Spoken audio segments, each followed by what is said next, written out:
বাংলাদেশে গৃহযুদ্ধ শুরু হয়েছে। একদিকে জনতা, আরেকদিকে দখলদার অবৈধ হাসিনা সরকার, পোশাক ছাড়া গুন্ডা বাহিনী। আন্তর্জাতিক সংবাদ মাধ্যমে প্রকাশিত হয়েছে শুক্রবারে কমপক্ষে ৬২ জন নিহত হয়েছে। মোট নিহত ১০৫ জন ফরাসি সংবাদপত্রের বরাতে। আজ ডাকা হয়েছে কারফিউ সকল স্বৈরাচারের শেষ অস্ত্র। কাউয়া বলছে কাউয়া কাউয়া, কাউয়া কাউয়া এডিটর সাহেব কাউয়ার সাউন্ড জোরে দেন, আরো জোরে দেন। হয়েছে কাউয়া কইছে যে দেখা মাত্র নাকি গুলি করা হবে, তো করা তো হবেই।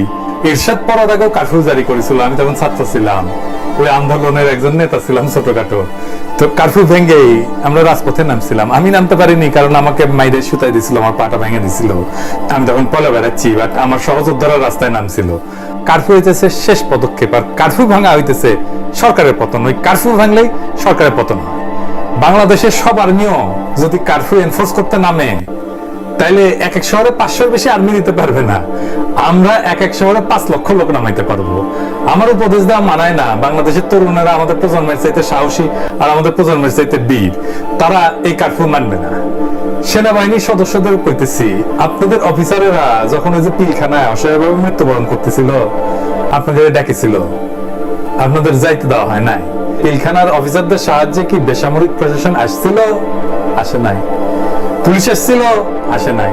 পুলিশের উপরে জনগণের ক্ষোভ কেন আপনারা জানেন না? কেন পুলিশ মার খাচ্ছে? আপনারা এসছেন পুলিশের গায়ের কাদা আগ বাড়ায় নিজের গায়ে লাগাইতে লজ্জা লাগে না? রাস্তায় নামলে তো গুলি করতেছে গত 2 দিন থেকে। কারফিউ এর চেয়ে বেশি কি করবে? আগেও কারফিউ ছিল। আর্মির গুলিতে কি বেশি ব্যথা লাগে নাকি 2বার মরে আর্মির গুলিতে? একবারই মরে তো। হাসিনার কারফিউ এর খেতা পুরি। তো কারফিউ বাংলাদেশের তারুণ্য। হাসিনার কুত্তারা কেন এমন বেপরোয়া জানেন? কারণ জানে এরা এত অত্যাচার করছে যে বাংলার মানুষ এদের পাইলে কি করবে সেটা ভাবতে এরা শিউরায় উঠতেছে। আরে একটা দেশে তো এই লেভেলের ফোর্স অ্যাপ্লাই করে শাসন করা যায় না। হাসিনার নাই ভোটের বৈধতা, শাসন করার মতো কোনো বয়ান নাই। শাসন করতে তো বয়ান লাগে, একটা কথা বলে তো শাসন করতে হয় যে আমি কেন শাসক, কেন মানুষ আমার কথা শুনবে। ওর কথা কেউ শোনে না। এটা ছিল মুক্তিযুদ্ধের চেতনা, সেটার গোয়া নিজেই মারছে। আর একটা বানিয়েছিল উন্নয়ন, সেটাও লুটপাট এমন করছে যে সেটার গোয়া নিজেই মারছে। রিজার্ভ শূন্য। তো তাইলে ক্ষমতায় থাকার মিনিমাম কোনো কারণ আছে? তার না আছে বৈধতা, না আছে কোনো বয়ান। ওর কথা পাবলিকে তো শোনে না। ওর ছবির উপরে লাইন ধরে ঢাকার রাস্তার তরুণরা স্যার করে পেশাব করে দেয়। দুনিয়ায় কোন শাসক এত ঘৃণা পায় নাই তরুণদের কাছ থেকে। আর এর ক্ষমতায় রাখাই লাগবে ইন্ডিয়া। দেখছেন তো ইন্ডিয়ান ছাত্রদের নিয়ে গেছে ফিরে ইন্ডিয়া। মৈত্রী ট্রেন বন্ধ করেছে কেন? বাংলাদেশে অন্য দেশের ছাত্ররা পড়ে না, ওরা ফিরাইলো না কেন? সোর এমন পুলিশ ইন্ডিয়ান মিডিয়ায় সোর হাসিনার আরেক সাক্ষী গাইড কেটে আসছে বিনা সিক্রি। 111 এর একজন কারিগর, আরেক ডাইনি। সে হাসিনা ছাপাই দিতেছে, কইতেছে এটা জামাত আর শিবিরের উস্কানিত হয়েছে যে হাসিনা খুব ভালো মাইয়া, সে সন্ধ্যার পরে বাইরে থাকে না, আর তাহাজ্জুদ পরে হাত মুখ ধুয়ে পড়তে বসে। The country, Bangladesh, has been without quotas for 6 years. So now to go back and blame Sheikh Hasina that the instigation seems to have been by the political participation. Immediately after that press conference, the violence escalated hugely.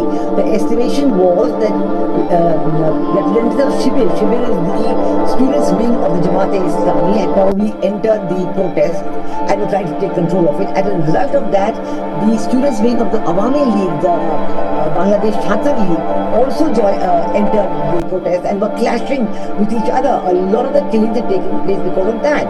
And of course the police also were there. But so I am trying to say that please let us not at this point either wholly condemn Prime Minister Sheikh Hasina or wholly say that the students are entirely right and Sheikh Hasina. So it is a situation which has come up. Whether there has been instigation, we do know that the BNP were regretting immensely that they did not participate in the elections earlier this year, and as a result they are completely cut off from the political tempo. আরো কিসে ঢাকা বিশ্ববিদ্যালয় নাকি মুক্তিযুদ্ধের সামনের কাতারে ছিল, সব ছাত্র নাকি মুক্তিযুদ্ধ করবার গেছিল, তাই সে বিস্মিত হয়েছে। এটা যাই না যে তারা নিজেরা নিজেদেরকে রাজাকার কইছে। এটা হইতেছে ইন্ডিয়ান ইতিহাস। ও মাতারি জানে না যে ঢাকা বিশ্ববিদ্যালয়ে 100 ছাত্রের মধ্যে একজন গেছিল কিনা মুক্তিযুদ্ধেের সন্দেহ আছে। পুরাই খোলা ছিল ঢাকা বিশ্ববিদ্যালয়, ক্লাস হয়েছে, পরীক্ষা হয়েছে। হ্যাঁ, মাদ্রাসাগুলো বন্ধ ছিল বরং। তাও শুনেন কি কইছে, কারণ আছে। কারণ হইতেছে বিনা স্বীকৃতি যত হাসিনার ক্যাম্পেইন করবে, হাসিনার উপরে বাংলাদেশের মানুষ তত বিলা হবে। It is absolutely unbelievable to see that students of universities like Dhaka University and others, Dhaka was Liberation War in 1971. The students of Dhaka University were the ones who were the first to go ahead and become Mukti Juddhas and take up arms and be trained and to go and fight the Pakistani genocide. And to think that their descendants are now going to say that we are Razakars, it is really something quite unbelievable.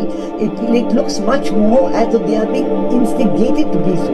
তো এই video record করার আগে দেখলাম যে মধ্যরাতে কোটা সংস্কারের 3 নেতারা নিয়ে হাসিনার মন্ত্রী আলোচনা করছে। তো কোটা সংস্কারের এই নেতারা যদি মনে করে যে শহীদের রক্তের উপর দিয়ে আপোষের বৈধতা বা ক্ষমতা তাদের আছে, তাহলে তারা মনে রাখুক যে এই আন্দোলন শুধু কোটা সংস্কারের আন্দোলনে সীমিত নাই, এটা হাসিনাকে মুক্ত করার গণযুদ্ধে পরিণত হয়েছে। বাংলাদেশের মায়েরা দেখেন কেমনে এসে নামছে, দেখেন। হাসিনার গতিতে হাসিনার এই মুহূর্তে আমার আরো 2 সন্তান হিসেবে নামে দিয়েছি। আমরা দুজন এখানে আছি।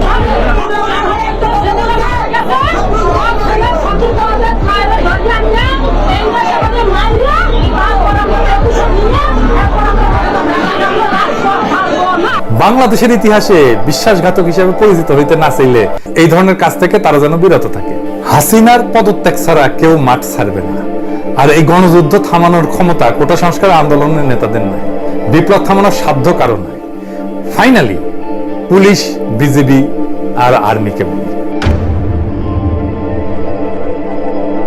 আমরা ভদ্র জন্য পাইয়া বসছেন। হ্যাঁ, আমরা হাসিনার মতো খানদানি জাউরা না সেজন্য পাইয়া বসছেন। আপনাদের সাথে হাসিনার মতো ডিল করলে ভালো হবে, তাহলে সোজা থাকবেন। হ্যাঁ, আমরা অনেকেই কয় যে আপনি এত মুখ খারাপ করে গালি দেন কেন? জসমিন দেশে জদা স্যার মুজিব, ওই যে আরে ওই যে সোরাদি বডি ওই কইছিল জাউরাগের সাথে ডাবল জাউরামো করতে হয়, তাছাড়া হারা লাগে। আসেন আপনারা দেখায় পুলিশ বিডিআরের গুলি করা নিয়ে হাসিনা কি বলছিল। হাসিনার দলের লোক পুলিশের গুলি খায় খুব বেশি হলে 20 জন মারা গেছে আওয়ামী লীগ প্রতিষ্ঠার পর থেকে, আরো কম হবে, 20 জন হবে হওয়ার কথা না। তারপরে কি বলছিল এবং সেটা তার বইয়ে লেখা আছে, দেখেন সবাই মিলে দেখেন, এটা দেখেন। পুলিশ, বিডিআর, সেনাবাহিনীকে বলবো আপনারা জনগণের বিরুদ্ধে দাঁড়াবেন না, জনগণের বিরুদ্ধে বন্দুক তুলবেন না। বাংলাদেশের জনগণ তাহলে আপনাদের রেহাই দেবে না। সঙ্গে সঙ্গে বলতে চাই, পাকিস্তানি সেনাবাহিনী তাদের পরিবার পরিজনকে পাকিস্তানে রেখে এসেছিল, কিন্তু আজকের পুলিশ, বিডিআর, সেনাবাহিনীর আত্মীয় স্বজনেরা বাংলার গ্রামে গঞ্জে বাস করে। এদের আত্মীয় স্বজনের ঠিকানা খুঁজে বের করুন, দেখেন কি লিখছে, সতর্ক করে দিন, হুঁশিয়ার করে দিন। আর যদি এদেশের মানুষের বুকের উপরে গুলি চালানো হয়, আর যদি এদেশের মানুষের ভোটের অধিকার কেড়ে নেওয়া হয়, আপনাদের প্রতি আমার আহ্বান, প্রতিশোধ নেবেন। দেখেন, অনেক রক্ত দিছি, আর রক্ত দিতে চাই না, লাশের বদলে লাশ চাই। বাংলার মানুষ বারবার মার খাবে, বারবার বুকে রক্ত দেবে, তা হতে পারে না।